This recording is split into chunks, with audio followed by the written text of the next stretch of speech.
Jacksonville Jaguars defense ranks 30th in the NFL in points allowed per game this season at 28.6.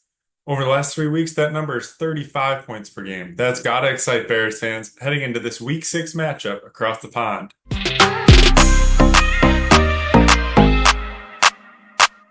The Jaguars come into this one at 1-4, but coming off their first win of the year, a 37-34 win over the Colts last week.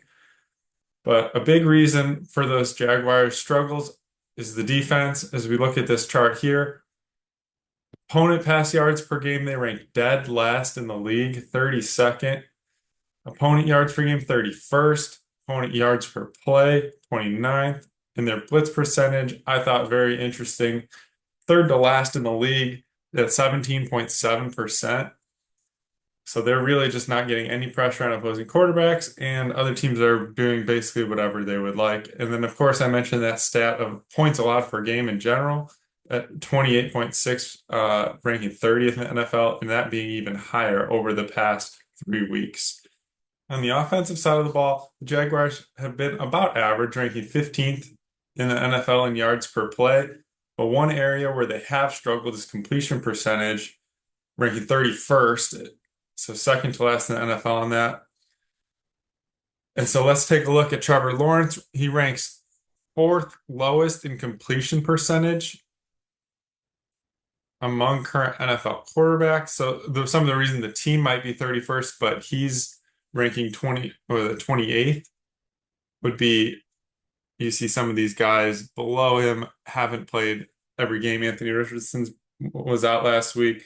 Jordan Love hasn't played the whole time, so that's some of the reason that's a little different. But to be in the bottom five here and rank fourth lowest, that's going to be cause for concern for the Jaguars, especially against this Bears defense that's been really good. So that's something where the Bears should be able to take advantage in this one.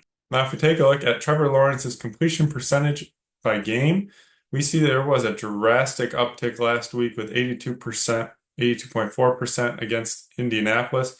So that means that average was really much lower before last week.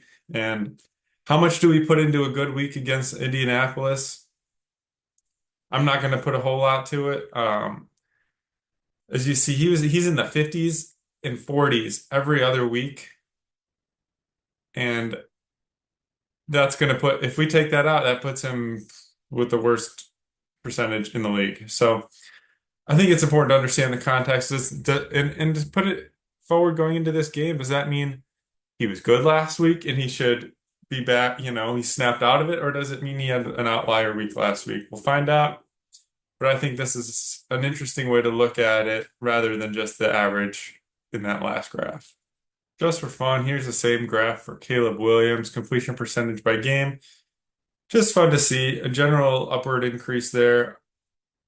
Higher percentage against the Rams, but did have less yards in that one. So just a good reminder that Caleb Williams is generally getting better, and it's good to see a stat like this from week to week.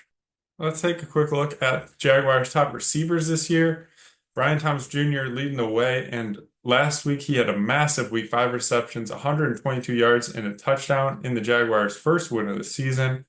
The other guys with double-digit receptions on the year, Christian Kirk, Gabe Davis, tight end Brenton Strange, and running back Travis Etienne. He is currently listed as questionable for this game. Etienne, Tank Bigsby got more of the carries last week. He'll probably be the main back again this week, but Etienne definitely a passing threat if he is playing on Sunday. As we know, the Bears are 3-0 at home this year and 0-2 on the road. This game's in England, so if that's a bit of a wild card, I think that'll serve as more of a home game and less, I think it'll matter less as there's just less crowd noise that's going to be against the Bears throughout the game. So as we get into looking at the odds for this one, Bears currently favored -2.5, -134 on the money line, giving them a 55.8% implied win probability in this one. Over under at 45. And as we get into how I break this game down, I'm going to go with the Bears -2.5. And reasons for that, the Jacksonville defense giving up 35 points per game over the last three. And that's just too lopsided when you look at the Bears defense, which has been awesome. The Bears defense has not given up over 21 points in a game in the last 11 games. I think that's too big of a disparity. The Bears defense is going to carry them. With the struggles the Jacksonville defense has had, Caleb Williams could break out this game. And another huge key here, I think, for the Bears defense, they've only allowed one receiving touchdown this year. That was to Nico Collins in Houston. I think the Jacksonville Jaguars will struggle. We saw those low completion numbers for Trevor Lawrence. If you throw out last week, which I think we can do since it was against the Colts. I'm going to go with the Bears. Here's my prediction. Prediction's 27-20 Bears. So Jaguars staying under that 21 points. I think there'll be some points, so the Bears could go above the 27. I think that's possible. But got to go with the Bears in this one. Made it to the end of the video. I appreciate it. Please like the video, subscribe to the channel, and let me know in the comments what you think of this week's matchup between the Bears and Jaguars.